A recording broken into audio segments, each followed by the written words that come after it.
श्रीमद्भागवत महापुराण दशम स्कंद उत्तरार्ध 80वां अध्याय 80। श्री कृष्ण के द्वारा सुदामा जी का स्वागत। राजा परीक्षित ने कहा, भगवान प्रेम और मुक्ति के दाता परब्रह्म परमात्मा भगवान श्री कृष्ण की शक्ति अनंत है, इसलिए उनकी माधुर्य और ऐश्वर्य से भरी लीलाएं भी अनंत हैं।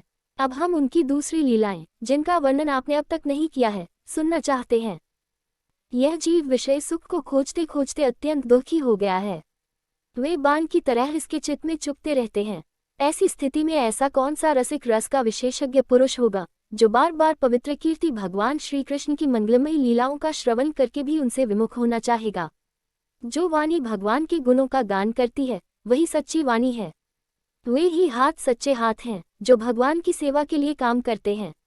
वही मन सच्चा मन है जो चराचर प्राणियों में निवास करने वाले भगवान का स्मरण करता है। और वे ही कान वास्तव में कान कहने योग्य हैं जो भगवान की पुण्यमयी कथाओं का श्रवण करते हैं। वही सिर है जो चराचर जगत को भगवान की चल अचल प्रतिमा समझकर नमस्कार करता है। और जो सर्वत्र भगवद विग्रह का दर्शन करते हैं वे ही नेत्र वास्तव में नेत्र हैं। शरीर के जो अंग भगवान और उनके भक्तों के चरणोदित का सेवन करते हैं वे ही अंग वास्तव में अंग हैं। सच पूछिए तो उन्हीं का होना सफल है। सूत जी कहते हैं, शंकादि ऋषियों, जब राजा परीक्षित ने इस प्रकार प्रश्न किया तब भगवान श्री शुकदेव जी का हृदय भगवान श्री कृष्ण में ही तल्लीन हो गया। उन्होंने परीक्षित से इस प्रकार कहा। श्री शुकदेव जी कहा, परीक्षित, एक ब्राह्मण भगवान श्री कृष्ण के परम मित्र थे। वे बड़े ब्रह्मज्ञानी, विषयों से विरक्त, शांतचित और जितेंद्रिय थे। वे गृहस्थ होने पर भी किसी प्रकार का संग्रह परिग्रह न रखकर प्रारब्ध के अनुसार जो कुछ मिल जाता उसी में संतुष्ट रहते थे। उनके वस्त्र तो फटे पुराने थे ही, उनकी पत्नी के भी वैसे ही थे। वह भी अपने पति के समान ही भूख से दुबली हो रही थी। एक दिन दरिद्रता की प्रतिमूर्ति दुखिनी पतिव्रता भूख के मारे कांपती हुई अपने पतिदेव के पास गई और मुरझाए हुए मुंह से बोली, भगवान, साक्षात लक्ष्मीपति भगवान श्री कृष्ण आपके सखा हैं। वे भक्तवांछा कल्पतरु, शरणागत वत्सल और ब्राह्मणों के परम भक्त हैं। परम भाग्यवान आर्य पुत्र, वे साधु संतों के, सत्पुरुषों के एकमात्र आश्रय हैं। आप उनके पास जाइए। जब वे जानेंगे कि आप कुटुंबी हैं और अन्न के बिना दुखी हो रहे हैं तो वे आपको बहुत सा धन देंगे। आजकल वे भोज, वृष्णि और अंधकवंशी यादवों के स्वामी के रूप में द्वारका में ही निवास कर रहे हैं और इतने उदार हैं कि जो उनके चरण कमलों का स्मरण करते हैं उन प्रेमी भक्तों को वे अपने आप तक का दान कर डालते हैं। ऐसी स्थिति में जगतगुरु भगवान श्री कृष्ण अपने भक्तों को यदि धन और विषय सुख, जो अत्यंत वांछनीय नहीं है, दे दे तो इसमें आश्चर्य की कौन सी बात है। इस प्रकार जब उन ब्राह्मण देवता की पत्नी ने अपने पतिदेव से कई बार बड़ी नम्रता से प्रार्थना की तब उन्होंने सोचा कि धन की तो कोई बात नहीं है, परंतु भगवान श्री कृष्ण का दर्शन हो जाएगा, यह तो जीवन का बहुत बड़ा लाभ है। यही विचार करके उन्होंने जाने का निश्चय किया और अपनी पत्नी से बोले, कल्याणी, घर में कुछ भेंट देने योग्य वस्तु भी है क्या? यदि हो तो दे दो। तब उस ब्राह्मणी ने पास पड़ोस के ब्राह्मणों के घर से 4 मुट्ठी चिवड़े मानकर एक कपड़े में बांध दिया और भगवान को भेंट देने के लिए अपने पतिदेव को दे दिए। इसके बाद वे ब्राह्मण देवता उन चिवड़ों को लेकर द्वारका के लिए चल पड़े। वे मार्ग में यह सोचते जाते थे कि मुझे भगवान श्री कृष्ण के दर्शन कैसे प्राप्त होंगे। परीक्षित, द्वारका में पहुंचने पर वे ब्राह्मण देवता दूसरे ब्राह्मणों के साथ सैनिकों की 3 छावनियां और 3 ड्योढ़ियां पार करके भगवत धर्म का पालन करने वाले अंधक और वृष्णिवंशी यादवों के महलों में, जहां पहुंचना अत्यंत कठिन है, जा पहुंचे। उनके बीच भगवान श्री कृष्ण की 16,000 रानियों के महल थे। उनमें से एक में उन ब्राह्मण देवता ने प्रवेश किया। वह महल खूब सजा सजाया अत्यंत शोभायुक्त था। उसमें प्रवेश करते समय उन्हें ऐसा मालूम हुआ मानो वे ब्रह्मानंद के समुद्र में डूब उतरा रहे हों। उस समय भगवान श्री कृष्ण अपनी प्राणप्रिया रुक्मिणी जी के पलंग पर विराजे हुए थे। ब्राह्मण देवता को दूर से ही देखकर वे सहसा उठ खड़े हुए और उनके पास आकर बड़े आनंद से उन्हें अपने भुजपाश में बांध लिया। परीक्षित, परमानंद स्वरूप भगवान अपने प्यारे सखा ब्राह्मण देवता के अंग स्पर्श से अत्यंत आनंदित हुए। उनके कमल के समान कोमल नेत्रों से प्रेम के आंसू बरसने लगे। परीक्षित, कुछ समय के बाद भगवान श्री कृष्ण ने उन्हें ले जाकर अपने पलंग पर बैठा दिया और स्वयं पूजन की सामग्री लाकर उनकी पूजा की। प्रिय परीक्षित, भगवान श्री कृष्ण सभी को पवित्र करने वाले हैं, फिर भी उन्होंने अपने हाथों ब्राह्मण देवता के पांव पखार कर उनका चरणोदक अपने सिर पर धारण किया और उनके शरीर में चंदन, अर्गजा, केसर आदि दिव्य गंधों का लेपन किया। फिर उन्होंने बड़े आनंद से सुगंधित धूप और दीपावली से अपने मित्र की आरती उतारी। इस प्रकार पूजा करके पान एवं गाय देकर मधुर वचनों से भले पधारे, ऐसा कहकर उनका स्वागत किया। ब्राह्मण देवता फटे पुराने वस्त्र पहने हुए थे। शरीर अत्यंत मलिन और दुर्बल था। देह की सारी नसें दिखाई पड़ती थीं। स्वयं भगवती रुक्मिणी जी चंवर डुलाकर उनकी सेवा करने लगी। निंदनीय और निकृष्ट भिखमंगे ने ऐसा कौन सा पुण्य किया है जिससे त्रिलोकी गुरु श्रीनिवास श्री कृष्ण स्वयं इसका आदर सत्कार कर रहे हैं। देखो तो सही, इन्होंने अपने पलंग पर सेवा करती हुई स्वयं लक्ष्मी रूपिणी रुक्मिणी जी को छोड़कर इस ब्राह्मण को अपने बड़े भाई बलराम जी के समान हृदय से लगाया है। प्रिय परीक्षित, भगवान श्री कृष्ण और वे ब्राह्मण दोनों एक दूसरे का हाथ पकड़कर अपने पूर्व जीवन की उन आनंददायक घटनाओं का स्मरण और वर्णन करने लगे जो गुरुकुल में रहते समय घटित हुई थी। भगवान श्री कृष्ण ने कहा, धर्म के मर्मज्ञ ब्राह्मण देव, गुरु दक्षिणा देकर जब आप गुरुकुल से लौट आए तब आपने अपने अनुरूप स्त्री से विवाह किया या नहीं? मैं जानता हूं कि आपका चित्त गृहस्थी में रहने पर भी प्रायः विषय भोगों में आसक्त नहीं है। विद्वान, यह भी मुझे मालूम है कि धन आदि में भी आपकी कोई प्रीति नहीं है। जगत में विरले ही लोग ऐसे होते हैं जो भगवान की माया से निर्मित विषय संबंधी वासनाओं का त्याग कर देते हैं और चित्त में विषयों की तनिक भी वासना न रहने पर भी मेरे समान केवल लोक शिक्षा के लिए कर्म करते रहते हैं। ब्राह्मण शिरोमणि, क्या आपको उस समय की बात याद है जब हम दोनों एक साथ गुरुकुल में निवास करते थे? सचमुच गुरुकुल में ही द्विजातियों को अपने ज्ञातव्य वस्तु का ज्ञान होता है, जिसके द्वारा वे अज्ञानांधकार से पार हो जाते हैं। मित्र, इस संसार में शरीर का कारण जन्मदाता पिता प्रथम गुरु है। इसके बाद उपनयन संस्कार करके सत्कर्मों की शिक्षा देने वाला दूसरा गुरु है। वह मेरे ही समान पूज्य है। तदनंतर ज्ञानोपदेश करके परमात्मा को प्राप्त कराने वाला गुरु तो मेरा स्वरूप ही है। वर्णाश्रमियों के ये 3 गुरु होते हैं। मेरे प्यारे मित्र, गुरु के स्वरूप में स्वयं मैं हूँ। इस जगत में वर्णाश्रमियों में जो लोग अपने गुरुदेव के उपदेशानुसार अनायास ही भावसागर पार कर लेते हैं, वे अपने स्वार्थ और परमार्थ के सच्चे जानकार हैं। प्रिय मित्र, मैं सबका आत्मा हूँ, सबके हृदय में अंतर्यामी रूप से विराजमान हूँ। मैं गृहस्थ के धर्म पंचमहायज्ञ आदि से, ब्रह्मचारी के धर्म उपनयन वेदाध्ययन आदि से, वानप्रस्थी के धर्म तपस्या से और सब ओर से उपरत हो जाना इस सन्यासी के धर्म से भी उतना संतुष्ट नहीं होता जितना गुरुदेव की सेवा शुश्रूषा से संतुष्ट होता हूँ। जिस समय हम लोग गुरुकुल में निवास कर रहे थे, उस समय की वह बात आपको याद है क्या, जब हम दोनों को एक दिन हमारी गुरुपत्नी ने ईंधन लाने के लिए जंगल में भेजा था? उस समय हम लोग एक घोर जंगल में गए हुए थे और बिना ऋतु के ही बड़ा भयंकर आंधी पानी आ गया था। आकाश में बिजली कड़कने लगी थी। तब तक सूर्यास्त हो गया, चारों ओर अंधेरा ही अंधेरा फैल गया। धरती पर इस प्रकार पानी ही पानी हो गया कि कहाँ गड्ढा है, कहाँ किनारा, इसका पता ही न चलता था। वह वर्षा क्या थी, एक छोटा मोटा प्रलय ही था। आंधी के झटकों और वर्षा की बौछारों से हम लोगों को बड़ी पीड़ा हुई, दिशा का ज्ञान न रहा। हम लोग अत्यंत आतुर हो गए और एक दूसरे का हाथ पकड़कर जंगल में इधर उधर भटकते रहे। जब हमारे गुरुदेव सांदीपनी मुनि को इस बात का पता चला, तब वे सूर्योदय होने पर अपने शिष्यों सहित हम लोगों को ढूंढते हुए जंगल में पहुंचे और उन्होंने देखा कि हम अत्यंत आतुर हो रहे हैं। वे कहने लगे, आश्चर्य है, आश्चर्य है। पुत्रों, तुम लोगों ने हमारे लिए अत्यंत कष्ट उठाया। सभी प्राणियों को अपना शरीर सबसे अधिक प्रिय होता है, परंतु तुम दोनों उसकी भी परवाह न करके हमारी सेवा में ही संलग्न रहे। गुरु के ऋण से मुक्त होने के लिए सत शिष्यों का इतना ही कर्तव्य है कि वे विशुद्ध भाव से अपना सब कुछ और शरीर भी गुरुदेव की सेवा में समर्पित कर दें। द्विज शिरोमणियों, मैं तुम लोगों से अत्यंत प्रसन्न हूँ। तुम्हारे सारे मनोरथ, सारी अभिलाषाएं पूर्ण हो और तुम लोगों ने हमसे जो वेदाध्ययन किया है वह तुम्हें सर्वदा कंठस्थ रहे तथा इस लोक एवं परलोक में कहीं भी निष्फल न हो। प्रिय मित्र, जिस समय हम लोग गुरुकुल में निवास कर रहे थे, हमारे जीवन में ऐसी ऐसी अनेकों घटनाएं घटित हुई थीं। इसमें संदेह नहीं कि गुरुदेव की कृपा से ही मनुष्य शांति का अधिकारी होता और पूर्णता को प्राप्त करता है। ब्राह्मण देवता ने कहा, देवताओं के आराध्य देव जगत गुरु श्री कृष्ण, भला अब हमें क्या करना बाकी है, क्योंकि आपके साथ जो सत्य संकल्प परमात्मा है, हमें गुरुकुल में रहने का सौभाग्य प्राप्त हुआ था। प्रभो, छंदों में वेद, धर्म, अर्थ, काम, मोक्ष चतुर्विध पुरुषार्थ के मूल स्रोत हैं और वे हैं आपके शरीर।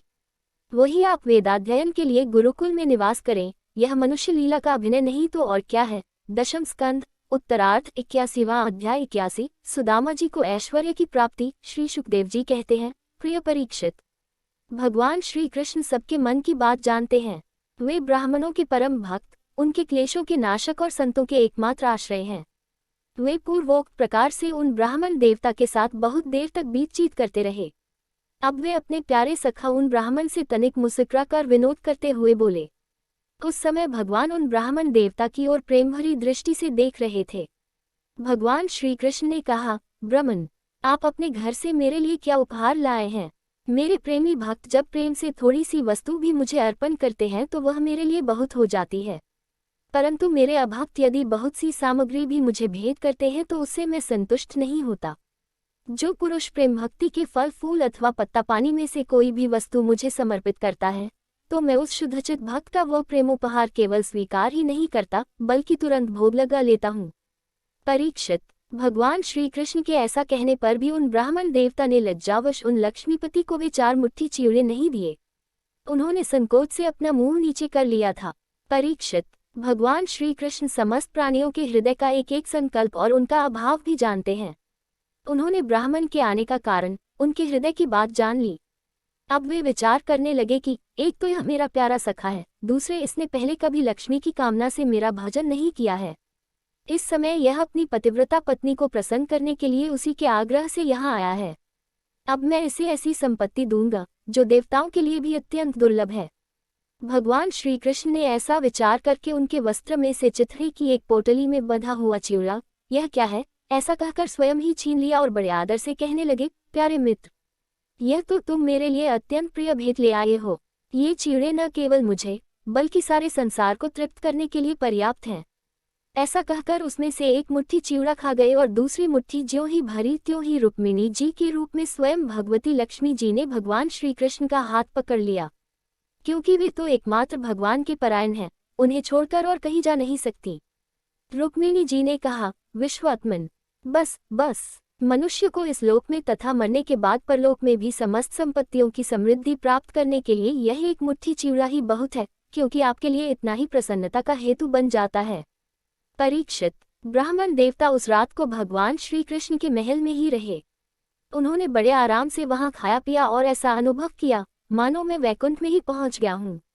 परीक्षित, श्री कृष्ण से ब्राह्मण को प्रत्यक्ष रूप में कुछ भी न मिला, फिर भी उन्होंने उनसे कुछ मांगा नहीं। वे अपने चित्त की करतूत पर कुछ लज्जित से होकर भगवान श्री कृष्ण के दर्शन जनित आनंद में डूबते उतराते अपने घर की ओर चल पड़े। वे मन ही मन सोचने लगे, अहो, कितने आनंद और आश्चर्य की बात है। ब्राह्मणों को अपना इष्टदेव मानने वाले भगवान श्री कृष्ण की ब्राह्मण भक्ति आज मैंने अपनी आंखों देख ली। धन्य हैं जिनके वक्षस्थल पर स्वयं लक्ष्मी जी सदा विराजमान रहती हैं। उन्होंने मुझ अत्यंत दरिद्र को अपने हृदय से लगा लिया। कहाँ तो मैं अत्यंत पापी और दरिद्र, और कहाँ लक्ष्मी के एकमात्र आश्रय भगवान श्री कृष्ण। परंतु उन्होंने, यह ब्राह्मण है, ऐसा समझकर मुझे अपनी भुजाओं में भरकर हृदय से लगा लिया। इतना ही नहीं, उन्होंने मुझे उस पलंग पर सुलाया जिस पर उनकी प्राणप्रिया रुक्मिणी जी शयन करती हैं, मानो मैं उनका सगा भाई हूँ। कहाँ तक कहूँ, मैं थका हुआ था, इसलिए स्वयं उनकी पटरानी रुक्मिणी जी ने अपने हाथों चवर डुलाकर मेरी सेवा की। ओह, देवताओं के आराध्य देव होकर ब्राह्मणों को अपना इष्टदेव मानने वाले प्रभु ने पांव दबाकर अपने हाथों खिला पिलाकर मेरी अत्यंत सेवा शुश्रूषा की और देवता के समान मेरी पूजा की। स्वर्ग, मोक्ष, पृथ्वी और रसातल की संपत्ति तथा समस्त योग सिद्धियों की प्राप्ति का मूल उनके चरणों की पूजा ही है। फिर भी परम दयालु श्री कृष्ण ने यह सोचकर मुझे थोड़ा सा भी धन नहीं दिया कि कहीं यह दरिद्र धन पाकर बिल्कुल मतवाला न हो जाए और मुझे न भूल बैठे। इस प्रकार मन ही मन विचार करते करते ब्राह्मण देवता अपने घर के पास पहुंच गए। वे वहां क्या देखते हैं कि सब का सब स्थान सूर्य, अग्नि और चंद्रमा के समान तेजस्वी रत्न निर्मित महलों से घिरा हुआ है।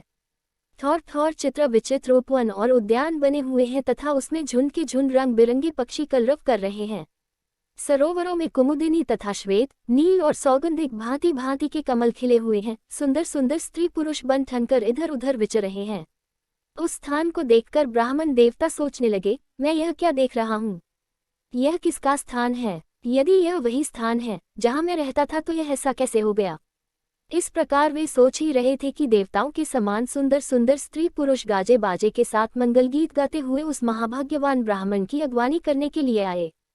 पतिदेव का शुभागमन सुनकर ब्रह्मानी को अपार आनंद हुआ और वह हड़बड़ाकर जल्दी जल्दी घर से निकल आई। वह ऐसी मालूम होती थी मानो मूर्तिमती लक्ष्मी जी ही कमलवन से पधारी हों। पतिदेव को देखते ही पतिव्रता पत्नी के नेत्रों में प्रेम और उत्कंठा के आवेग से आंसू छलक आए।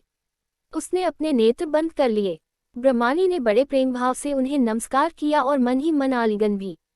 प्रिय परीक्षित, ब्रह्मांड पत्नी सोने का हार पहनी हुई दासियों के बीच में विमान स्थित देवांगना के समान अत्यंत शोभायमान एवं देदीप्यमान हो रही थी। उसे इस रूप में देखकर वे विस्मित हो गए। उन्होंने अपनी पत्नी के साथ बड़े प्रेम से अपने महल में प्रवेश किया। उनका महल क्या था, मानो देवराज इंद्र का निवास स्थान था। इसमें मणियों के सैकड़ों खंभे खड़े थे। हाथी के दांत के बने हुए और सोने के पात के मुड़े हुई पलंगों पर दूध के फेन की तरह श्वेत और कोमल बिछौने बिछ रहे थे। बहुत से चंवर वहां रखे हुए थे, जिसमें सोने की डंडियां लगी हुई थीं। सोने के सिंहासन शोभायमान हो रहे थे, जिन पर बड़ी कोमल कोमल गद्दियां लगी हुई थीं। ऐसे चंदोवे भी झिलमिला रहे थे, जिसमें मोतियों की लड़ियां लटक रही थीं। स्फटिक मणि की स्वच्छ भीतों पर पन्ने की पच्चीकारी की हुई थी। रत्न निर्मित स्त्री मूर्तियों के हाथों में रत्नों के दीपक जगमगा रहे थे। इस प्रकार समस्त संपत्तियों की समृद्धि देखकर और उसका कोई प्रत्यक्ष कारण न पाकर बड़ी गंभीरता से ब्राह्मण देवता विचार करने लगे कि मेरे पास इतनी संपत्ति कहाँ से आ गई। वे मन ही मन कहने लगे, मैं जन्म से ही भाग्यहीन और दरिद्र हूँ। फिर मेरी इस संपत्ति समृद्धि का कारण क्या है? अवश्य ही परमेश्वर्यशाली यदुवंश शिरोमणि भगवान श्री कृष्ण के कृपा कटाक्ष के अतिरिक्त और कोई कारण नहीं हो सकता। यह सब कुछ उनकी करुणा की ही देन है। स्वयं भगवान श्री कृष्ण पूर्ण काम और लक्ष्मीपति होने के कारण अत्यंत भोग विलास सामग्रियों से युक्त हैं। इसलिए वे याचक भक्त को उसके मन का भाव जानकर बहुत कुछ दे देते हैं, परंतु उसे समझते हैं बहुत थोड़ा, इसलिए सामने कुछ कहते नहीं। मेरे यदुवंश शिरोमणि सखा श्याम सुंदर सचमुच उस मेघ से भी बढ़कर उदार हैं, जो समुद्र को भर देने की शक्ति रखने पर भी किसान के सामने न बरसकर उसके सो जाने पर रात में बरसता है और बहुत बरसने पर भी थोड़ा ही समझता है। मेरे प्यारे सखा श्री कृष्ण देते हैं बहुत, पर उसे मानते हैं बहुत थोड़ा, और उनका प्रेमी भक्त यदि उनके लिए कुछ भी कर दे तो वे उसको बहुत मान लेते हैं। देखो तो सही, मैंने उन्हें केवल एक मुट्ठी चिवड़ा भेंट किया था, पर उदशिरोमणि श्री कृष्ण ने उसे कितने प्रेम से स्वीकार किया। मुझे जन्म जन्म उन्हीं का प्रेम, उन्हीं की हितैषिता, उन्हीं की मित्रता और उन्हीं की सेवा प्राप्त हो। मुझे संपत्ति की आवश्यकता नहीं, सदा सर्वदा उन्हीं गुणों के एकमात्र निवास स्थान महानुभाव भगवान श्री कृष्ण के चरणों में मेरा अनुराग बढ़ता जाए और उन्हीं के प्रेमी भक्तों का सत्संग प्राप्त हो। अजन्मा भगवान श्री कृष्ण संपत्ति आदि के दोष जानते हैं। वे देखते हैं कि बड़े बड़े धनिकों का धन और ऐश्वर्य के मद से पतन हो जाता है, इसलिए वे अपने अदूरदर्शी भक्त को उसके मांगते रहने पर भी तरह तरह की संपत्ति, राज्य और ऐश्वर्य आदि नहीं देते। यह उनकी बड़ी कृपा है। परीक्षित, अपनी बुद्धि से इस प्रकार निश्चय करके वे ब्राह्मण देवता त्यागपूर्वक अनासक्त भाव से अपनी पत्नी के साथ भगवत प्रसाद स्वरूप विषयों को ग्रहण करने लगे और दिनों दिन उनकी प्रेम भक्ति बढ़ने लगी। प्रिय परीक्षित, देवताओं के भी आराध्य देव भक्त भयहारी यज्ञपति सर्वशक्तिमान भगवान स्वयं ब्राह्मणों को अपना प्रभु, अपना इष्टदेव मानते हैं। इसलिए ब्राह्मणों से बढ़कर और कोई भी प्राणी जगत में नहीं है। इस प्रकार भगवान श्री कृष्ण के प्यारे सखा उस ब्राह्मण ने देखा कि यद्यपि भगवान अजित हैं, किसी के अधीन नहीं है, फिर भी वे अपने सेवकों के अधीन हो जाते हैं, उनसे पराजित हो जाते हैं। अब वे उन्हीं के ध्यान में तन्मय हो गए। ध्यान के आवेग से उनकी अविद्या की गांठ कट गई और उन्होंने थोड़े ही समय में भगवान का धाम, जो कि संतों का एकमात्र आश्रय है, प्राप्त किया। परीक्षित, ब्राह्मणों को अपना इष्टदेव मानने वाले भगवान श्री कृष्ण की इस ब्राह्मण भक्ति को जो सुनता है, उसे भगवान के चरणों में प्रेम भाव प्राप्त हो जाता है और वह कर्म बंधन से मुक्त हो जाता है। दशम स्कंद, उत्तरार्ध, 82वां अध्याय। 82। भगवान श्री कृष्ण बलराम से गोप गोपियों की भेंट। श्री सुखदेव जी कहते हैं, परीक्षित, इसी प्रकार भगवान श्री कृष्ण और बलराम जी द्वारका में निवास कर रहे थे। एक बार सर्वग्रास सूर्य ग्रहण लगा, जैसा कि प्रलय के समय लगा करता है। परीक्षित, मनुष्यों को ज्योतिषियों के द्वारा उस ग्रहण का पता पहले से ही चल गया था, इसलिए सब लोग अपने अपने कल्याण के उद्देश्य से पुण्य आदि उपार्जन करने के लिए समंतपंचक तीर्थ कुरुक्षेत्र में आए। समंतपंचक क्षेत्र वह है जहाँ शस्त्रधारियों में श्रेष्ठ परशुराम जी ने सारी पृथ्वी क्षत्रियहीन करके राजाओं की रुधिर धारा से 5 बड़े बड़े कुंड बना दिए थे।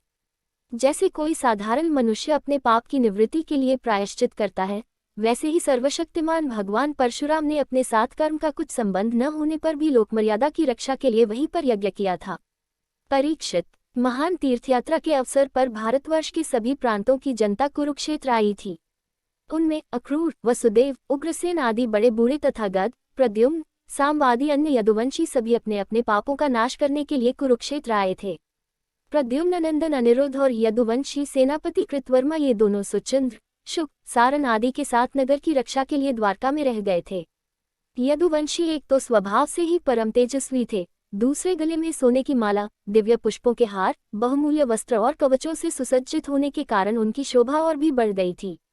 वे तीर्थयात्रा के पथ में देवताओं के विमान के समान रथों, समुद्र की तरंग के समान चलने वाले घोड़ों, बादलों के समान विशालकाय एवं गर्जना करते हुए हाथियों तथा विद्याधरों के समान मनुष्यों के द्वारा ढोई जाने वाली पालकियों पर अपनी पत्नियों के साथ इस प्रकार शोभायमान हो रहे थे, मानो स्वर्ग के देवता ही यात्रा कर रहे हों। महाभाग्यवान यदुवंशियों ने कुरुक्षेत्र में पहुंचकर एकाग्रचित से संयमपूर्वक स्नान किया और ग्रहण के उपलक्ष्य में निश्चित काल तक उपवास किया। उन्होंने ब्राह्मणों को गोदान किया, ऐसी गौओं का दान किया जिन्हें वस्त्रों की सुंदर सुंदर झूले, पुष्पमालाएं एवं सोने की जंजीरें पहना दी गई थी। इसके बाद ग्रहण का मोक्ष हो जाने पर परशुराम जी के बनाए हुए कुंडों में यदुवंशियों ने विधिपूर्वक स्नान किया और सत्पात्र ब्राह्मणों को सुंदर सुंदर पकवानों का भोजन कराया। उन्होंने अपने मन में यह संकल्प किया था कि भगवान श्री कृष्ण के चरणों में हमारी प्रेम भक्ति बनी रहे। भगवान श्री कृष्ण को ही अपना आदर्श और इष्टदेव मानने वाले यदुवंशियों ने ब्राह्मणों से अनुमति लेकर तब स्वयं भोजन किया और फिर घनी एवं ठंडी छाया वाले वृक्षों के नीचे अपनी अपनी इच्छा के अनुसार डेरा डालकर ठहर गए। परीक्षित, विश्राम कर लेने के बाद यदुवंशियों ने अपने सुहृद और संबंधी राजाओं से मिलना भेजना शुरू किया। वहां मत्स्य, उशीन, कौसल, विदर्भ, कुरु, सृंजय, काम्बोज, कैकेय, मध्य, कुंती, आनर्त, केरल एवं दूसरे अनेकों देशों के अपने पक्ष के तथा शत्रुपक्ष के सैकड़ों नरपति आए हुए थे। परीक्षित, इनके अतिरिक्त यदुवंशियों के परम हितैषी बंधु नंद आदि गोप तथा भगवान के दर्शन के लिए चिरकाल से उत्कंठित गोपियां भी वहां आई हुई थी। यादवों ने इन सबको देखा। परीक्षित, एक दूसरे के दर्शन, मिलन और वार्तालाप से सभी को बड़ा आनंद हुआ। सभी के हृदय कमल एवं मुख कमल खिल उठे। सब एक दूसरे को भुजाओं में भरकर हृदय से लगाते, उनके नेत्रों में आंसुओं की झड़ी लग जाती, रोम रोम खिल उठता, प्रेम के आवेग से बोली बंद हो जाते और सबकी सब आनंद समुद्र में डूबने उतराने लगते। पुरुषों की भांति स्त्रियां भी एक दूसरे को देखकर प्रेम और आनंद से भर गईं। वे अत्यंत सौहार्द, मंद मंद मुस्कान, परम पवित्र तिरछी चितवन से देख देख कर परस्पर भेंट अंकुआर भरने लगी। वे अपनी भुजाओं में भरकर केसर लगे हुए वक्षस्थलों को दूसरी स्त्रियों के वक्षस्थलों से दबाती और अत्यंत आनंद का अनुभव करती। उस समय उनके नेत्रों से प्रेम के आंसू छलकने लगते। अवस्था आदि में छोटे ने बड़े बूढ़ों को प्रणाम किया और उन्होंने अपने से छोटों का प्रणाम स्वीकार किया। वे एक दूसरे का स्वागत करके तथा कुशल मंगल आदि पूछकर फिर श्री कृष्ण की मधुर लीलाएं आपस में कहने सुनने लगे। परीक्षित, कुंती, वसुदेव आदि अपने भाइयों, बहनों, उनके पुत्रों, माता पिता, भाभियों और भगवान श्री कृष्ण को देखकर तथा उनसे बातचीत करके अपना सारा दैक भूल गईं। कुंती ने वसुदेव जी से कहा, भैया, मैं सचमुच बड़ी अभागिन हूँ, मेरी एक भी साध पूरी न हुई। आप जैसे साधु स्वभाव सज्जन भाई आपत्ति के समय मेरी सुधि भी न ले, इससे बढ़कर दैक की बात क्या होगी। भैया, विधाता जिसके बाने हो जाता है उसे स्वजन संबंधी, पुत्र और माता पिता भी भूल जाते हैं। इसमें आप लोगों का कोई दोष नहीं। वसुदेव जी ने कहा, बहन, उलाहना मत दो, हमसे बिलग न मानो, सभी मनुष्य दैव के खिलौने हैं। यह संपूर्ण लोक ईश्वर के वश में रहकर कर्म करता है और उसका फल भोगता है। बहन, कंस से सताए जाकर हम लोग इधर उधर अनेक दिशाओं में भागे हुए थे। अभी कुछ ही दिन हुए, ईश्वर कृपा से हम सब पुनः अपना स्थान प्राप्त कर सके हैं। श्री शुकदेव जी कहते हैं, परीक्षित, वहां जितने भी नरपति आए थे वसुदेव, उग्रसेन आदि यदुवंशियों ने उनका खूब सम्मान सत्कार किया। वे सब भगवान श्री कृष्ण का दर्शन पाकर परमानंद और शांति का अनुभव करने लगे। परीक्षित, भीष्म पितामह, द्रोणाचार्य, धृतराष्ट्र, दुर्योधन आदि पुत्रों के साथ गांधारी पत्नियों के सहित युधिष्ठिर आदि पांडव, कुंती, सृंजय, विदुर, कृपाचार्य, कुंतीभोज, विराट, भीष्मक, महाराज नग्नजित, पुरुजित, द्रुपद, शल्य, दृष्टकेतु, काशी नरेश, दंभोष, विशालाक्ष, मिथिला नरेश, मद्रनरेश, केकयनरेश, युधामन्यु, सुशर्मा अपने पुत्रों के साथ बाहलिक और दूसरे भी युधिष्ठिर के अनुयायी नृपति भगवान श्री कृष्ण का परम सुंदर श्री निकेतन विग्रह और उनकी रानियों को देखकर अत्यंत विस्मित हो गए। अब वे बलराम जी तथा भगवान श्री कृष्ण से भली भांति सम्मान प्राप्त करके बड़े आनंद से श्री कृष्ण के स्वजनों यदुवंशियों की प्रशंसा करने लगे। उन लोगों ने मुख्यतः उग्रसेन जी को संबोधित कर कहा, भोजराज उग्रसेन जी, सच पूछिए तो इस जगत के मनुष्यों में आप लोगों का जीवन ही सफल है, धन्य है, धन्य है, क्योंकि जिन श्री कृष्ण का दर्शन बड़े बड़े योगियों के लिए दुर्लभ है, उन्हीं को आप लोग नित्य निरंतर देखते रहते हैं। वेदों ने बड़े आदर के साथ भगवान श्री कृष्ण की कीर्ति का गान किया है। उनके चरण धोवन का जल गंगाजल, उनकी वाणी शास्त्र और उनकी कीर्ति इस जगत को अत्यंत पवित्र कर रही है। अभी हम लोगों के जीवन की ही बात है। समय के फेर से पृथ्वी का सारा सौभाग्य नष्ट हो चुका था, परंतु उनके चरण कमलों के स्पर्श से पृथ्वी में फिर समस्त शक्तियों का संचार हो गया और अब वह फिर हमारी समस्त अभिलाषाओं मनोरथों को पूर्ण करने लगी।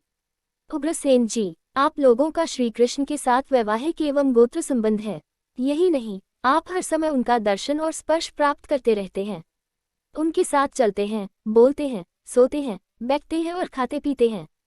यूं तो आप लोग गृहस्थी की झंझटों में फंसे रहते हैं जो नरक का मार्ग है, परंतु आप लोगों के घर वे सर्वव्यापक विष्णु भगवान मूर्तिमान रूप से निवास करते हैं, जिनके दर्शन मात्र से स्वर्ग और मोक्ष तक की अभिलाषा मिट जाती है। श्री शुकदेव जी कहते हैं, परीक्षित, जब नंद बाबा को यह बात मालूम हुई कि श्री कृष्ण आदि यदुवंशी कुरुक्षेत्र में आए हुए हैं, तब वे गोपों के साथ अपनी सारी सामग्री गाड़ियों पर लाद कर अपने प्रिय श्री कृष्ण बलराम आदि को देखने के लिए वहां आए। नंद आदि गोपों को देखकर सब के सब यदुवंशी आनंद से भर गए। वे इस प्रकार उठ खड़े हुए मानो मृत शरीर में प्राणों का संचार हो गया हो। वे लोग एक दूसरे से मिलने के लिए बहुत दिनों से आतुर हो रहे थे, इसलिए एक दूसरे को बहुत देर तक अत्यंत गाढ़भाव से आलिंगन करते रहे। वसुदेव जी ने अत्यंत प्रेम और आनंद से विह्वल होकर नंद जी को हृदय से लगा लिया। उन्हें एक एक करके सारी बातें याद हो आई। कंस किस प्रकार उन्हें सताता था और किस प्रकार उन्होंने अपने पुत्र को गोकुल में ले जाकर नंद जी के घर रख दिया था। भगवान श्री कृष्ण और बलराम जी ने माता यशोदा और पिता नंद जी के हृदय उनके चरणों में प्रणाम किया। परीक्षित, उस समय प्रेम के उद्रेक से दोनों भाइयों का गला रूंध गया, वे कुछ भी बोल न सके। महाभाग्यवती यशोदा जी और नंद बाबा ने दोनों पुत्रों को अपनी गोद में बैठा लिया और भुजाओं से उनका गाढ़ आलिंगन किया। उसके हृदय में चिरकाल तक न मिलने का जो डैक था वह सब मिट गया। रोहिणी और देवकी जी ने व्रजेश्वरी यशोदा को अपनी अंकुआर में भर लिया। यशोदा जी ने उन लोगों के साथ मित्रता का जो व्यवहार किया था उसका स्मरण करके दोनों का गला भराया।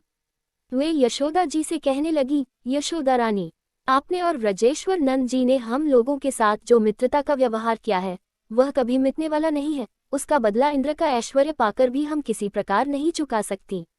नंदरानी जी, भला ऐसा कौन सा कृतघ्न है जो आपके उस उपकार को भूल सके। देवी, जिस बलराम और श्री कृष्ण ने अपने माँ बाप को देखा तक न था और उनके पिता ने धरोहर के रूप में इन्हें आप दोनों के पास रख छोड़ा था, उस समय आपने इन दोनों की इस प्रकार रक्षा की जैसे पलके पुतलियों की रक्षा करती हैं, तथा आप लोगों ने ही इन्हें खिलाया पिलाया, दुलार किया और रिझाया, इनके मंगल के लिए अनेकों प्रकार के उत्सव मनाए। सच पूछे तो इनके माँ बाप आप ही लोग हैं। आप लोगों की देख रेख में इन्हें किसी की आंच तक न लगी। ये सर्वथा निर्भय रहे, ऐसा करना आप लोगों के अनुरूप ही था, क्योंकि सत्पुरुषों की दृष्टि में अपने पराये का भेदभाव नहीं रहता। नंदरानी जी, सचमुच आप लोग परम संत हैं। श्री शुकदेव जी कहते हैं, परीक्षित, मैं कह चुका हूँ कि गोपियों के परम प्रियतम जीवन सर्वस्व श्री कृष्ण ही थे। जब उनके दर्शन के समय नेत्रों की पलकें गिर पड़ती तब वे पलकों को बनाने वाले को ही कोसने लगती। उन्हीं प्रेम की मूर्ति गोपियों को आज बहुत दिनों के बाद भगवान श्री कृष्ण का दर्शन हुआ। उनके मन में इसके लिए कितनी लालसा थी इसका अनुमान भी नहीं किया जा सकता। उन्होंने नेत्रों के रास्ते अपने प्रियतम श्री कृष्ण को हृदय में ले जाकर गाढ़ आलिंगन किया और मन ही मन आलिंगन करते करते तन्मय हो गई। परीक्षित, कहाँ तक कहूँ, वे उस भाव को प्राप्त हो गई जो नित्य निरंतर अभ्यास करने वाले योगियों के लिए भी अत्यंत दुर्लभ है। जब भगवान श्री कृष्ण ने देखा कि गोपियां मुझसे तादात्म्य को प्राप्त एक हो रही हैं, तब वे एकांत में उनके पास गए, उनको हृदय से लगाया, कुशल मंगल पूछा और हंसते हुए यो बोले, सखियों, हम लोग अपने स्वजन संबंधियों का काम करने के लिए व्रज से बाहर चले आए और इस प्रकार तुम्हारी जैसी प्रेयसियों को छोड़कर हम शत्रुओं का विनाश करने में उलझ गए। बहुत दिन बीत गए, क्या कभी तुम लोग हमारा स्मरण भी करती हो? मेरी प्यारी सखियों, कहीं तुम लोगों के मन में यह आशंका तो नहीं हो गई है कि मैं अकृतज्ञ हूँ और ऐसा समझकर तुम लोग हमसे बुरा तो नहीं मानने लगी हो? निसंदेह भगवान ही प्राणियों के सहयोग और वियोग के कारण हैं। जैसे वायु बादलों, तिनकों, रुई और धूल के कणों को एक दूसरे से मिला देती है और फिर स्वच्छंद रूप से उन्हें अलग अलग कर देती है, वैसे ही समस्त पदार्थों के निर्माता भगवान भी सबका सहयोग वियोग अपनी इच्छानुसार करते रहते हैं। सखियों, यह बड़े सौभाग्य की बात है कि तुम सब लोगों को मेरा वह प्रेम प्राप्त हो चुका है जो मेरी ही प्राप्ति कराने वाला है। क्योंकि मेरे प्रति की हुई प्रेम भक्ति प्राणियों को अमृतत्व व परमानंद धाम प्रदान करने में समर्थ है। प्यारी गोपियों, जैसे घट पट आदि जितने भी भौतिक पदार्थ हैं, उनके आदि अंत और मध्य में, बाहर और भीतर, उनके मूल कारण पृथ्वी, जल, वायु, अग्नि तथा आकाश ही ओतप्रोत हो रहे हैं, वैसे ही जितने भी पदार्थ हैं, उनके पहले, पीछे, बीच में, बाहर और भीतर केवल मैं हूँ।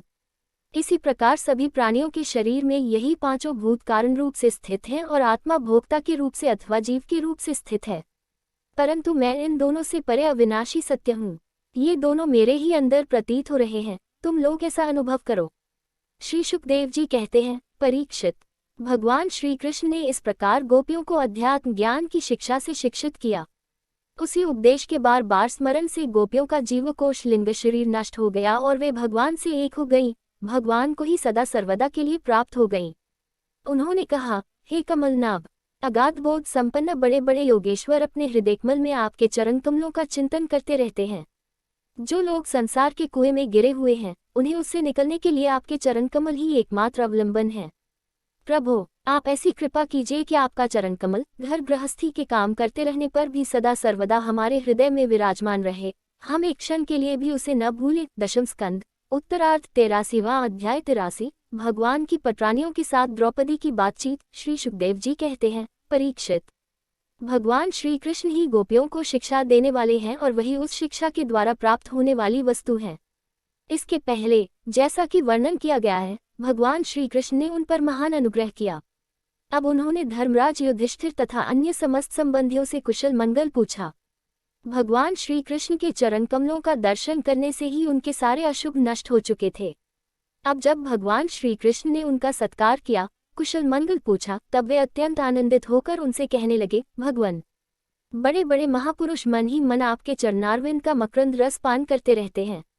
कभी कभी उनके मुखकमल से लीला कथा के रूप में वह रस छलक पड़ता है। प्रभु, वह इतना अद्भुत दिव्य रस है कि कोई भी प्राणी उसको पी ले तो वह जन्म मृत्यु के चक्कर में डालने वाली विस्मृति अथवा अविद्या को नष्ट कर देता है। उसी रस को जो लोग अपने कानों के दोनों में भर भर कर जी भर पीते हैं, उनके अमंगल की आशंका ही क्या है। आप एक रस ज्ञान स्वरूप और अखंड आनंद के समुद्र हैं। बुद्धि वृत्तियों के कारण होने वाली जागृत, स्वप्न, सुषुप्ति, ये तीनों अवस्थाएं आपके स्वयं प्रकाश स्वरूप तक पहुंच ही नहीं पाती, दूर से ही नष्ट हो जाती हैं। आप परमहंसों की एकमात्र गति हैं। समय के फेर से वेदों का ह्रास होते देखकर उसकी रक्षा के लिए आपने अपनी अचिंत्य योगमाया के द्वारा मनुष्य का सा शरीर ग्रहण किया है। हम आपके चरणों में बार बार नमस्कार करते हैं। श्री शुकदेव जी कहते हैं, परीक्षित, जिस समय दूसरे लोग इस प्रकार भगवान श्री कृष्ण की स्तुति कर रहे थे, उसी समय यादव और कौरव कुल की स्त्रियां एकत्र होकर आपस में भगवान की त्रिभुवन विख्यात लीलाओं का वर्णन कर रही थीं। अब मैं तुम्हें उन्हीं की बातें सुनता हूँ। द्रौपदी ने कहा, हे रुक्मिणी, भद्रे, हे जाम्बवती, सत्ये, हे सत्यभामे, कालिंदी, शैव्ये, लक्ष्मणे, रोहिणी और अन्यान्य श्री कृष्ण पत्नियों, तुम लोग हमें यह तो बताओ कि स्वयं भगवान श्री कृष्ण ने अपनी माया से लोगों का अनुकरण करते हुए तुम लोगों का किस प्रकार पानी ग्रहण किया। रुक्मिणी जी ने कहा, द्रौपदी जी, जरासंध आदि सभी राजा चाहते थे कि मेरा विवाह शिशुपाल के साथ हो, इसके लिए सभी शस्त्रास्त्र से सुसज्जित होकर युद्ध के लिए तैयार थे। परंतु भगवान मुझे वैसे ही हर लाए, जैसे सिंह बकरी और भेड़ों के झुंड में से अपना भाग छीन ले जाए। क्यों न हो, जगत में जितने भी अजेय वीर हैं, उनके मुकुटों पर इन्हीं की चरणधूलि शोभायमान होती है। द्रौपदी जी, मेरी तो यही अभिलाषा है कि भगवान के वे ही समस्त संपत्ति और सौंदर्यों के आश्रय चरण कमल जन जन मुझे आराधना करने के लिए प्राप्त होते रहे, मैं उन्हीं की सेवा में लगी रहूं। सत्यभामा ने कहा, द्रौपदी जी, मेरे पिताजी अपने भाई प्रसेन की मृत्यु से बहुत दुखी हो रहे थे, अतः उन्होंने उनके वध का कलंक भगवान पर ही लगाया। उस कलंक को दूर करने के लिए भगवान ने ऋक्षराज जाम्बवान पर विजय प्राप्त की और वह रत्न लाकर मेरे पिता को दे दिया। अब तो मेरे पिताजी मिथ्या कलंक लगाने के कारण डर गए, अतः यद्यपि वे दूसरे को मेरा वाग्दान कर चुके थे, फिर भी उन्होंने मुझे स्यमंतक मणि के साथ भगवान के चरणों में ही समर्पित कर दिया। जाम्बवती ने कहा, द्रौपदी जी, मेरे पिता ऋजराज जाम्बवान को इस बात का पता न था कि यही मेरे स्वामी भगवान सीतापति हैं, इसलिए वे इनसे 27 दिन तक लड़ते रहे। परंतु जब परीक्षा पूरी हुई, उन्होंने जान लिया कि ये भगवान राम ही हैं, तब इनके चरण कमल पकड़कर स्यमंतक मणि के साथ उपहार के रूप में मुझे समर्पित कर दिया। मैं यही चाहती हूँ कि जन्म जन्म इन्हीं की दासी बनी रहूं। कालिंदी ने कहा, द्रौपदी जी, जब भगवान को यह मालूम हुआ कि मैं उनके चरणों का स्पर्श करने की आशा अभिलाषा से तपस्या कर रही हूँ, तब वे अपने सखा अर्जुन के साथ यमुना तट पर आए और मुझे स्वीकार कर लिया। मैं उनका घर बुहारने वाली उनकी दासी हूँ। मित्रविंदा ने कहा, द्रौपदी जी, मेरा स्वयंवर हो रहा था। वहां आकर भगवान ने सब राजाओं को जीत लिया और जैसे सिंह झुंड के झुंड कुत्तों में से अपना भाग ले जाए, वैसे ही मुझे अपनी शोभामयी द्वारकापुरी में ले आए। मेरे भाइयों ने भी मुझे भगवान से छुड़ाकर मेरा अपकार करना चाहा, परंतु उन्होंने उन्हें भी नीचा दिखा दिया। मैं ऐसा चाहती हूँ कि मुझे जन्म जन्म उनके पांव पखारने का सौभाग्य प्राप्त होता रहे। सत्या ने कहा, द्रौपदी जी, मेरे पिताजी ने स्वयंवर में आए हुए राजाओं के बल पौरुष की परीक्षा के लिए बड़े बलवान और पराक्रमी, तीखे सींग वाले 7 बैल रख छोड़े थे। उन बैलों ने बड़े बड़े वीरों का घमंड चूर चूर कर दिया था। उन्हें भगवान ने खेल खेल में ही झपट कर पकड़ लिया, नाथ लिया और बांध दिया, ठीक वैसे ही जैसे छोटे छोटे बच्चे बकरी के बच्चों को पकड़ लेते हैं। इस प्रकार भगवान बल पौरुष द्वारा मुझे प्राप्त कर चतुरंगिनी सेना और दासियों के साथ द्वारका ले आए। मार्ग में जिन क्षत्रियों ने विघ्न डाला, उन्हें जीत भी लिया। मेरी यही अभिलाषा है कि मुझे इनकी सेवा का अवसर सदा सर्वदा प्राप्त होता रहे। भद्रा ने कहा, द्रौपदी जी, भगवान मेरे मामा के पुत्र हैं। मेरा चित्त इन्हीं के चरणों में अनुरक्त हो गया था। जब मेरे पिताजी को यह बात मालूम हुई, तब उन्होंने स्वयं ही भगवान को बुलाकर अक्षौहिणी सेना और बहुत सी दासियों के साथ इन्हीं के चरणों में समर्पित कर दिया। मैं अपना परम कल्याण इसी में समझती हूँ कि कर्म के अनुसार मुझे जहाँ जन्म लेना पड़े, सर्वत्र इन्हीं के चरण कमलों का संस्पर्श प्राप्त होता रहे। लक्ष्मणा ने कहा, रानी जी, देवर्षि नारद बार बार भगवान के अवतार और लीलाओं का गान करते रहते थे। उसे सुनकर और यह सोचकर कि लक्ष्मी जी ने समस्त लोकपालों का त्याग करके भगवान का ही वरण किया, मेरा चित्त भगवान के चरणों में आसक्त हो गया। साध्वी, मेरे पिता बृहत्सेन मुझ पर बहुत प्रेम रखते थे। जब उन्हें मेरा अभिप्राय मालूम हुआ, तब उन्होंने मेरी इच्छा की पूर्ति के लिए यह उपाय किया। महारानी, जिस प्रकार पांडव वीर अर्जुन की प्राप्ति के लिए आपके पिता ने स्वयंवर में मत्स्यवेद का आयोजन किया था, उसी प्रकार मेरे पिता ने भी किया। आपके स्वयं की अपेक्षा हमारे यहाँ यह विशेषता थी कि मत्स्य बाहर से ढका हुआ था, केवल जल में ही उसकी परछाई दिख पड़ती थी। जब यह समाचार राजाओं को मिला, तब सब ओर से समस्त अस्त्र शस्त्रों के तत्वज्ञ हजारों राजा अपने अपने गुरुओं के साथ मेरे पिताजी की राजधानी में आने लगे। मेरे पिताजी ने आए हुए सभी राजाओं का बल पौरुष और अवस्था के अनुसार भलीभांति स्वागत सत्कार किया। उन लोगों ने मुझे प्राप्त करने की इच्छा से स्वयंवर सभा में रखे हुए धनुष और बाण उठाए। उनमें से कितने ही राजा तो धनुष पर तांग भी न चढ़ा सके। उन्होंने धनुष को ज्यों का त्यों रख दिया। कईयों ने धनुष की डोरी को एक सिरे से बांधकर दूसरे सिरे तक खींच तो लिया, परंतु वे उसे दूसरे सिरे से बांध न सके, उसका झटका लगने से गिर पड़े। रानी जी, बड़े बड़े प्रसिद्ध वीर जैसे जरासंध, अम्बष्ठ नरेश, शिशुपाल, भीमसेन, दुर्योधन और कर्ण, इन लोगों ने धनुष पर डोरी तो चढ़ा ली, परंतु उन्हें मछली की स्थिति का पता न चला। पांडववीर अर्जुन ने जल में उस मछली की परछाई देख ली और यह भी जान लिया कि वह कहाँ है। बड़ी सावधानी से उन्होंने बाण छोड़ा भी, परंतु उससे लक्ष्यभेद न हुआ। उनके बाण ने केवल उसका स्पर्श मात्र किया। रानी जी, इस प्रकार बड़े बड़े अभिमानियों का मान मर्दन हो गया। अधिकांश नरपतियों ने मुझे पाने की लालसा एवं साथ ही साथ लक्ष्यभेद की चेष्टा भी छोड़ दी। तब भगवान ने धनुष उठाकर खेल खेल में अनायास ही उस पर डोरी चढ़ा दी, बाण साधा और जल में केवल एक बार मछली की परछाई देखकर बाण मारा तथा उसे नीचे गिरा दिया। उस समय ठीक दोपहर हो रहा था। सर्वार्थ साधक अभिजित नामक मुहूर्त बीत रहा था। देवी जी, उस समय पृथ्वी में जय जयकार होने लगा और आकाश में दुंदुभियां बजने लगी। बड़े बड़े देवता आनंद विह्वल होकर पुष्पों की वर्षा करने लगे। रानी जी, उसी समय मैंने रंगशाला में प्रवेश किया। मेरे पैरों में पायजेब रुंझुन रुंझुन बोल रहे थे। मैंने नए नए उत्तम रेशमी वस्त्र धारण कर रखे थे। मेरी चोटियों में मालाएं गुंथी हुई थी और मुंह पर लज्जा मिश्रित मुस्कुराहट थी। मैं अपने हाथों में रत्नों का हार लिए हुए थी, जो बीच बीच में लगे हुए सोने के कारण और भी दमक रहा था।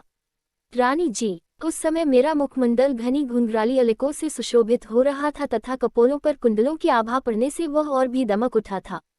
मैंने एक बार अपना मुख उठाकर चंद्रमा की किरणों के समान सुशीतल हास्य रेखा और तिरछी चितवन से चारों ओर बैठे हुए राजाओं की ओर देखा, फिर धीरे से अपनी वरमाला भगवान के गले में डाल दी।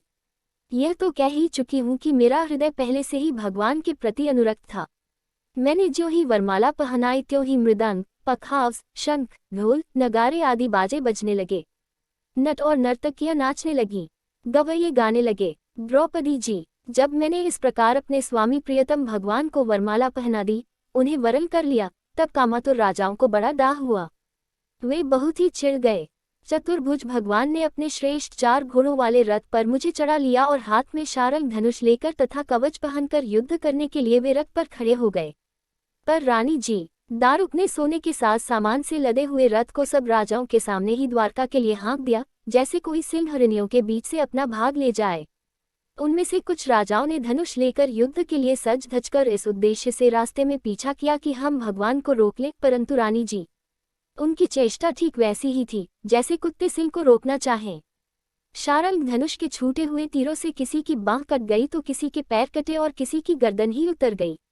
बहुत से लोग तो उस रणभूमि में ही सदा के लिए सो गए और बहुत से युद्धभूमि छोड़कर भाग खड़े हुए। तदनंतर यदुवंश शिरोमणि भगवान ने सूर्य की भांति अपने निवास स्थान स्वर्ग और पृथ्वी में सर्वत्र प्रशंसित द्वारका नगरी में प्रवेश किया। उस दिन वह विशेष रूप से सजाई गई थी। इतनी झंडियां, पताकाएं और तोरण लगाए गए थे कि उनके कारण सूर्य का प्रकाश धरती तक नहीं आ पाता था। मेरी अभिलाषा पूर्ण हो जाने से पिताजी को बहुत प्रसन्नता हुई। उन्होंने अपने हितैषी सुहृदों, सगे संबंधियों और भाई बंधुओं को बहुमूल्य वस्त्र, आभूषण, शैया, आसन और विविध प्रकार की सामग्रियां देकर सम्मानित किया।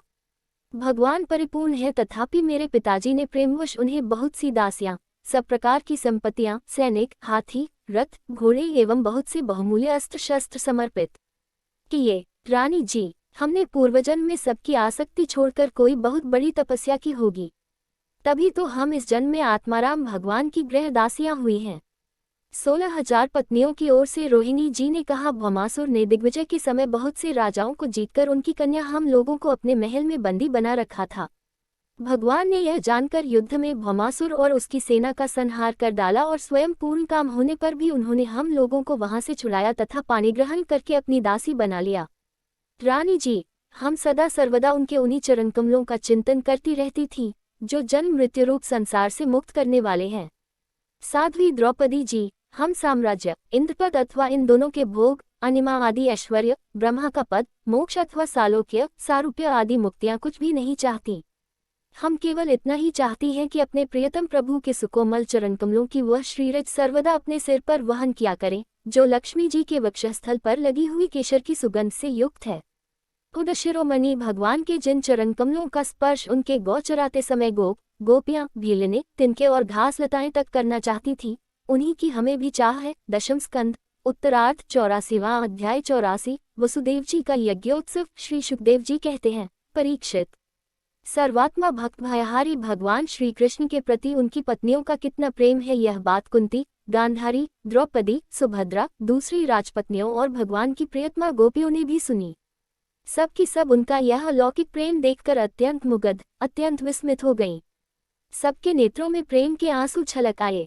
इस प्रकार जिस समय स्त्रियों से स्त्रियां और पुरुषों से पुरुष बातचीत कर रहे थे, उसी समय बहुत से ऋषि मुनि भगवान श्री कृष्ण और बलराम जी का दर्शन करने के लिए वहां आए। उनमें प्रधान ये थे श्री कृष्ण, विपान, व्यास, देवर्षि नारद, च्यवन, देवल, असित, विश्वामित्र, शतानंद, भरद्वाज, गौतम, अपने शिष्यों के सहित भगवान परशुराम, वशिष्ठ, गालव, भृगु, पुलस्त्य, कश्यप, अत्रि, मार्कंडेय, बृहस्पति, द्वित्रित, एकत, सनक, सनंदन, सनातन, सनत कुमार, अंगिरा, अगस्त्य, याज्ञवल्क्य और वामदेव इत्यादि ऋषियों को देखकर पहले से बैठे हुए नरपतिगण, युधिष्ठिर आदि पांडव, भगवान श्री कृष्ण और बलराम जी सहसा उठकर खड़े हो गए और सबने उन विश्ववंदित ऋषियों को प्रणाम किया। इसके बाद स्वागत, आसन, पाद्य, अर्घ्य, पुष्पमाला, धूप और चंदन आदि से सब राजाओं ने तथा बलराम जी के साथ स्वयं भगवान श्री कृष्ण ने उन सब ऋषियों की विधिपूर्वक पूजा की।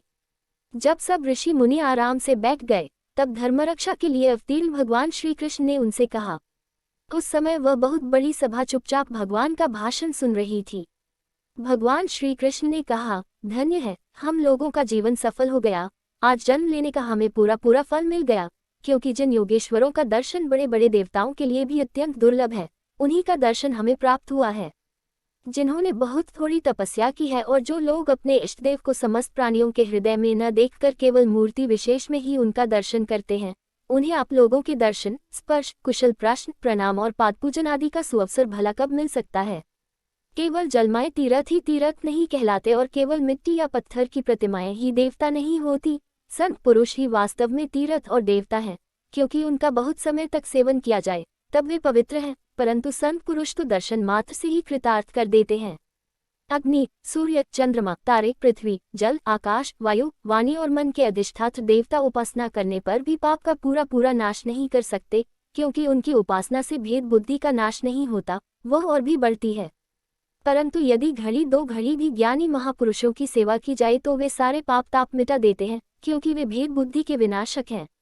महात्माओं और सभासदों, जो मनुष्य वात, पित्त और कफ इन 3 धातुओं से बने हुए शिवतुल्य शरीर को ही आत्मा अपना, मैं, स्त्री पुत्र आदि को ही अपना और मिट्टी, पत्थर, काष्ठ आदि पार्थिव विकारों को ही इष्टदेव मानता है तथा जो केवल जल को ही तीर्थ समझता है, ज्ञानी महापुरुषों को नहीं, वह मनुष्य होने पर भी पशुओं में भी नीच गधा ही है। श्री सुखदेव जी कहते हैं, परीक्षित, भगवान श्री कृष्ण अखंड ज्ञान संपन्न हैं। उनका यह गूढ़ भाषण सुनकर सब के सब ऋषि मुनि चुप रह गए। उनकी बुद्धि चक्कर में पड़ गई, वे समझ न सके कि भगवान यह क्या कह रहे हैं। उन्होंने बहुत देर तक विचार करने के बाद यह निश्चय किया कि भगवान सर्वेश्वर होने पर भी जो इस प्रकार सामान्य कर्म परतंत्र जीव की भांति व्यवहार कर रहे हैं, यह केवल लोक संग्रह के लिए ही है। ऐसा समझकर वे मुस्कुराते हुए जगत गुरु भगवान श्री कृष्ण से कहने लगे। मुनियों ने कहा, भगवान, आपकी माया से प्रजापतियों के अधीश्वर मरीचि आदि तथा बड़े बड़े तत्वज्ञानी हम लोग मोहित हो रहे हैं। आप स्वयं ईश्वर होते हुए भी मनुष्य की सी चेष्टाओं से अपने को छिपाए रखकर जीव की भांति आचरण करते हैं। सचमुच आपकी लीला अत्यंत विचित्र है, परम आश्चर्यमयी है। जैसे पृथ्वी अपने विकारों वृक्ष, पत्थर, घट आदि के द्वारा बहुत से नाम और रूपों को ग्रहण कर लेती है, वास्तव में वह एक ही है, वैसे ही आप एक और चेष्टाहीन होने पर भी अनेक रूप धारण कर लेते हैं और अपने आप से इस जगत की रचना, रक्षा और संहार करते हैं। पर यह सब करते हुए भी इन कर्मों से लिप्त नहीं होते। जो सजातीय, विजातीय और स्वगत भेद शून्य एक रस अनंत है, उसका यह चरित्र लीला मात्र नहीं तो और क्या है। धन्य है आपकी यह लीला। यद्यपि आप प्रकृति से परे स्वयं परब्रह्म परमात्मा हैं, तथापि समय समय पर भक्तजनों की रक्षा और दुष्टों का दमन करने के लिए विशुद्ध सत्व में श्री विग्रह प्रकट करते हैं और अपनी लीला के द्वारा सनातन वैदिक मार्गों की रक्षा करते हैं, क्योंकि सभी वर्णों और आश्रमों के रूप में आप स्वयं ही प्रकट हैं। वेद आपका विशुद्ध हृदय है। तपस्या, स्वाध्याय, धारणा, ध्यान और समाधि के द्वारा उसी में आपके साकार निराकार रूप और दोनों के अधिष्ठान स्वरूप परब्रह्म परमात्मा का साक्षात्कार होता है। ब्राह्मण ही वेदों के आधारभूत आपके स्वरूप की उपलब्धि के स्थान है। इसी से आप ब्राह्मणों का सम्मान करते हैं और इसी से आप ब्राह्मण भक्तों में अग्रगण्य भी हैं। आप सर्वविध कल्याण साधनों की चरम सीमा है और संत पुरुषों की एकमात्र गति है।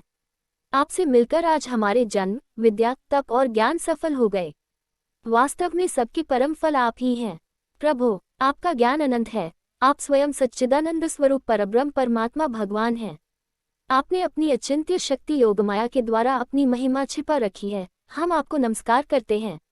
ये सभा में बैठे हुए राजा लोग और दूसरों की तो बात ही क्या, स्वयं आपके साथ आहार विहार करने वाले यदुवंशी लोग भी आपको वास्तव में नहीं जानते, क्योंकि आपने अपने स्वरूप को, जो सबका आत्मा, जगत का अधिकारण और नियंता है, माया के पर्दे से ढक रखा है। जब मनुष्य स्वप्न देखने लगता है, उस समय स्वप्न के मिथ्या पदार्थों को ही सत्य समझ लेता है और नामात्र की इंद्रियों से प्रतीत होने वाले अपने स्वप्न शरीर को ही वास्तविक शरीर मान बैठता है। उसे उतनी देर के लिए इस बात का बिल्कुल ही पता नहीं रहता कि स्वप्न शरीर के अतिरिक्त एक जागृत अवस्था का शरीर भी है। ठीक इसी प्रकार जागृत अवस्था में भी इंद्रियों की प्रवृत्ति रूप माया से चित्त मोहित होकर नामात्र के विषयों में भटकने लगता है। उस समय भी चित्त के चक्कर से विवेक शक्ति ढक जाती है और जीव यह नहीं जान पाता कि आप इस जागृत संसार से परे हैं।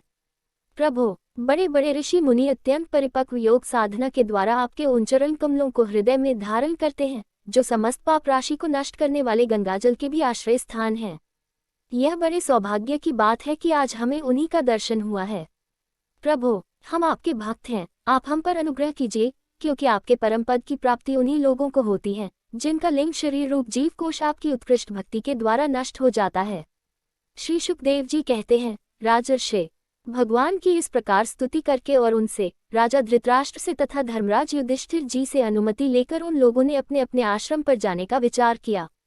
परम यशस्वी वसुदेव जी उनका जाने का विचार देखकर उनके पास आए और उन्हें प्रणाम किया और उनके चरण पकड़कर बड़ी नम्रता से निवेदन करने लगे। वसुदेव जी ने कहा, ऋषियों, आप लोग सर्वदेव स्वरूप हैं। मैं आप लोगों को नमस्कार करता हूँ। आप लोग कृपा करके मेरी एक प्रार्थना सुन लीजिए।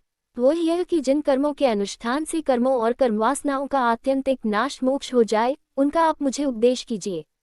नारद जी ने कहा, ऋषियों, यह कोई आश्चर्य की बात नहीं है कि वसुदेव जी श्री कृष्ण को अपना बालक समझकर शुद्ध जिज्ञासा के भाव से अपने कल्याण का साधन हम लोगों से पूछ रहे हैं। संसार में बहुत पास रहना मनुष्यों के अनादर का कारण हुआ करता है। देखते हैं, गंगा तट पर रहने वाला पुरुष गंगाजल को छोड़कर अपनी शुद्धि के लिए दूसरे तीर्थ में जाता है। श्री कृष्ण की अनुभूति समय के फेर से होने वाली जगत की सृष्टि, स्थिति और प्रलय से मिटने वाली नहीं है।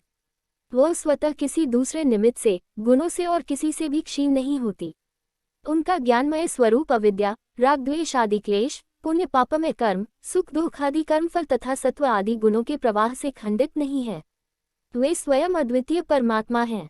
जब वे अपने को अपनी ही शक्तियों प्राण आदि से ढक लेते हैं, तब मूर्ख लोग ऐसा समझते हैं कि वे ढक गए, जैसे बादल कुहराया ग्रहण के द्वारा अपने नेत्रों के ढक जाने पर सूर्य को ढका हुआ मान लेते हैं। परीक्षित, इसके बाद ऋषियों ने भगवान श्री कृष्ण, बलराम जी और अन्यान्य राजाओं के सामने ही वसुदेव जी को संबोधित करके कहा, कर्मों के द्वारा कर्मवासनाओं और कर्मफलों का अत्यांतिक नाश करने का सबसे अच्छा उपाय यह है कि यज्ञ आदि के द्वारा समस्त यज्ञों के अधिपति भगवान विष्णु की श्रद्धापूर्वक आराधना करे। त्रिकालदर्शी ज्ञानियों ने शास्त्र दृष्टि से यही चित्त की शांति का उपाय, सुगम मोक्ष साधन और चित्त में आनंद का उल्लास करने वाला धर्म बतलाया है। अपने न्यायार्जित धन से श्रद्धापूर्वक पुरुषोत्तम भगवान की आराधना करना ही द्विजाति ब्राह्मण, क्षत्रिय और वैश्य गृहस्थ के लिए परम कल्याण का मार्ग है। वसुदेव जी, विचारवान पुरुष को चाहिए कि यज्ञ, दान आदि के द्वारा धन की इच्छा को, गृहस्थोचित भोगों द्वारा स्त्री पुत्र की इच्छा को और कालक्रम से स्वर्गादि भोग भी नष्ट हो जाते हैं, इस विचार से लोकेशना को त्याग दे।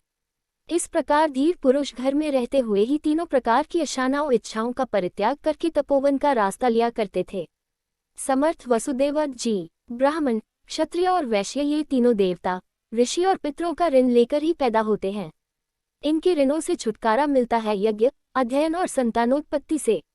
इनसे उऋण हुए बिना ही जो संसार का त्याग करता है, उसका पतन हो जाता है। परम बुद्धिमान वसुदेव जी, आप अब तक ऋषि और पितरों के ऋण से तो मुक्त हो चुके हैं। अब यज्ञों के द्वारा देवताओं का ऋण चुका दीजिए और इस प्रकार सबसे उऋण होकर गृह त्याग कीजिए, भगवान की शरण हो जाइए। वसुदेव जी, आपने अवश्य ही परम भक्ति से जगदीश्वर भगवान की आराधना की है, तभी तो वे आप दोनों के पुत्र हुए हैं। श्री शुकदेव जी कहते हैं, परीक्षित, परम मनस्वी वसुदेव जी ने ऋषियों की यह बात सुनकर उनके चरणों में सिर रखकर प्रणाम किया, उन्हें प्रसन्न किया और यज्ञ के ऋत्विजों के रूप में उनका वरण कर लिया। जब इस प्रकार वसुदेव जी ने धर्मपूर्वक ऋषियों का वरण कर लिया, तब उन्होंने पुण्य क्षेत्र कुरुक्षेत्र में परम धार्मिक वसुदेव जी के द्वारा उत्तम सामग्री से युक्त यज्ञ करवाए। परीक्षित, जब वसुदेव जी ने यज्ञ की दीक्षा ले ली, तब यदुवंशियों ने स्नान करके सुंदर वस्त्र और कमलों की मालाएं धारण कर ली। राजा लोग वस्त्राभूषणों से खूब सुसज्जित हो गए। वसुदेव जी की पत्नियों ने सुंदर वस्त्र, अंगराग और सोने के हारों से अपने को सजा लिया और फिर वे सब बड़े आनंद से अपने अपने हाथों में मांगलिक सामग्री लेकर यज्ञशाला में आईं। उस समय मृदंग, पखावज, शंख, ढोल और नगारे आदि बाजे बजने लगे। नट और नर्तकियां नाचने लगीं। सूत और मागध स्तुति गान करने लगे। गंधर्वों के साथ सुरीले गले वाली गंधर्व पत्नियां गान करने लगीं। वसुदेव जी ने पहले नेत्रों में अंजन और शरीर में मक्खन लगा लिया, फिर उनकी देवकी आदि 18 पत्नियों के साथ उन्हें ऋत्विजों ने महाभिषेक की विधि से वैसे ही अभिषेक कराया, जिस प्रकार प्राचीन काल में नक्षत्रों के साथ चंद्रमा का अभिषेक हुआ था। उस समय यज्ञ में दीक्षित होने के कारण वसुदेव जी तो मृगचर्म धारण किए हुए थे, परंतु उनकी पत्नियां सुंदर सुंदर साड़ी, कंगन, हार, पायजेब और कर्णफूल आदि आभूषणों से खूब सजी हुई थीं। वे अपनी पत्नियों के साथ भली भांति शोभायमान हुए। महाराज, वसुदेव जी के ऋत्विज और सदस्य रत्न जटित आभूषण तथा रेशमी वस्त्र धारण करके वैसे ही सुशोभित हुए, जैसे पहले इंद्र के यज्ञ में हुए थे। उस समय भगवान श्री कृष्ण और बलराम जी अपने अपने भाई बंधु और स्त्री पुत्रों के साथ इस प्रकार शोभायमान हुए, जैसे अपनी शक्तियों के साथ समस्त जीवों के ईश्वर स्वयं भगवान समिष्ट जीवों के अभिमानी श्री संकर्षण तथा अपने विशुद्ध नारायण स्वरूप में शोभायमान होते हैं। वसुदेव जी ने प्रत्येक यज्ञ में ज्योतिष्टोम, दर्श, पूर्णमास आदि प्राकृत यज्ञों, सौरसत्र आदि वैकृत यज्ञों और अग्निहोत्र आदि अन्यान्य यज्ञों के द्वारा द्रव्य, क्रिया और उनके ज्ञान के मंत्रों के स्वामी विष्णु भगवान की आराधना की। इसके बाद उन्होंने उचित समय पर ऋत्विजों को वस्त्रालंकारों से सुसज्जित किया और शास्त्र के अनुसार बहुत सी दक्षिणा तथा प्रचुर धन के साथ अलंकृत गौएं, पृथ्वी और सुंदरी कन्याएं दी। इसके बाद महर्षियों ने पत्नी संन्याज नामक यज्ञांग और अभृत स्नान अर्थात यज्ञान स्नान संबंधी अवशेष कर्म कराकर वसुदेव जी को आगे करके परशुराम जी के बनाए हद में रामहद में स्नान किया। स्नान करने के बाद वसुदेव जी और उनकी पत्नियों ने वंदीजनों को अपने सारे वस्त्रभूषण दे दिए तथा स्वयं अन्य वस्त्रभूषण से सुसज्जित होकर उन्होंने ब्राह्मणों से लेकर कुत्तों तक को भोजन कराया। तदनंतर अपने भाई बंधुओं, उनकी स्त्री पुत्रों तथा विदर्भ, कोसल, कुरु, काशी, केकय और सृंजय आदि देशों के राजाओं, सदस्यों, ऋत्विजों, देवताओं, मनुष्यों, भूतों, पितरों और चारणों को विदाई के रूप में बहुत सी भेंट देकर सम्मानित किया। वे लोग लक्ष्मीपति भगवान श्री कृष्ण की अनुमति लेकर यज्ञ की प्रशंसा करते हुए अपने अपने घर चले गए। परीक्षित। उस समय राजा धृतराष्ट्र, विदुर, युधिष्ठिर, भीम, अर्जुन, भीष्म पितामह, द्रोणाचार्य, कुंती, नकुल, सहदेव, नारद, भगवान व्यासदेव तथा दूसरे स्वजन, संबंधी और बांधव अपने हितैषी बंधु यादवों को छोड़कर जाने में अत्यंत विरह व्यथा का अनुभव करने लगे।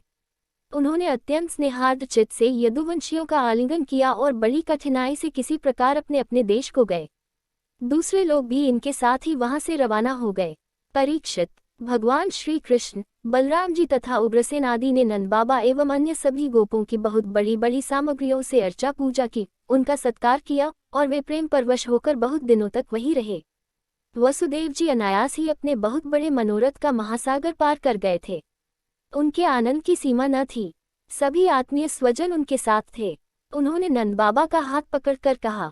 वसुदेव जी ने कहा, भाई जी, भगवान ने मनुष्यों के लिए एक बहुत बड़ा बंधन बना दिया है। उस बंधन का नाम है स्नेह, प्रेम पाश। मैं तो ऐसा समझता हूँ कि बड़े बड़े शूरवीर और योगी यति भी उसे तोड़ने में असमर्थ हैं। आपने हम अकृतज्ञों के प्रति अनुपम मित्रता का व्यवहार किया है।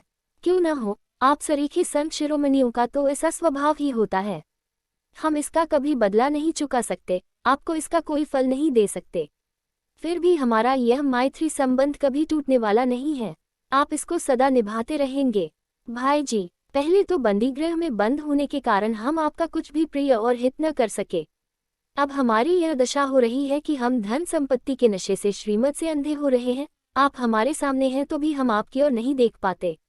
दूसरों को सम्मान देकर स्वयं सम्मान न चाहने वाले भाई जी, जो कल्याणकामी है उसे राज्य लक्ष्मी न मिले इसी में उसका भला है, क्योंकि मनुष्य राज्य लक्ष्मी से अंधा हो जाता है और अपने भाई बंधु स्वजनों तक को नहीं देख पाता। श्री शुकदेव जी कहते हैं, परीक्षित, इस प्रकार कहते कहते वसुदेव जी का हृदय प्रेम से गदगद हो गया। उन्हें नंद बाबा की मित्रता और उपकार स्मरण हो आए। उनके नेत्रों में प्रेमाश्रु उमड़ आए। वे रोने लगे। नंद जी अपने सखा वसुदेव जी को प्रसन्न करने के लिए एवं भगवान श्री कृष्ण और बलराम जी के प्रेम पाश में बंध कर आजकल करते करते 3 महीने तक वहीं रह गए। यदुवंशियों ने जी भर उनका सम्मान किया। इसके बाद बहुमूल्य आभूषण, रेशमी वस्त्र, नाना प्रकार की उत्तमोत्तम सामग्रियों और भोगों से नंद बाबा को, उनके व्रजवासी साथियों को और बंधु बांधवों को खूब तृप्त किया। वसुदेव जी, उग्रसेन, श्री कृष्ण, बलराम, उद्धव आदि यदुवंशियों ने अलग अलग उन्हें अनेकों प्रकार की भेंटें दी। उनको विदा करने पर उन सब सामग्रियों को लेकर नंद बाबा अपने व्रज के लिए रवाना हुए। नंद बाबा, गोपों और गोपियों का चित्त भगवान श्री कृष्ण के चरण कमलों में इस प्रकार लग गया कि वे फिर प्रयत्न करने पर भी उसे वहां से लौटा न सके। सुतरा बिना ही मन के उन्होंने मथुरा की यात्रा की। जब सब बंधु बांधव वहां से विदा हो चुके, तब भगवान श्री कृष्ण को ही एकमात्र इष्टदेव मानने वाले यदुवंशियों ने यह देखकर कि वर्षा ऋतु आ पहुंची है, द्वारका के लिए प्रस्थान किया। वहां जाकर उन्होंने सब लोगों से वसुदेव जी के यज्ञ महोत्सव, स्वजन संबंधियों के दर्शन मिलन आदि तीर्थयात्रा के प्रसंगों को कह सुनाया।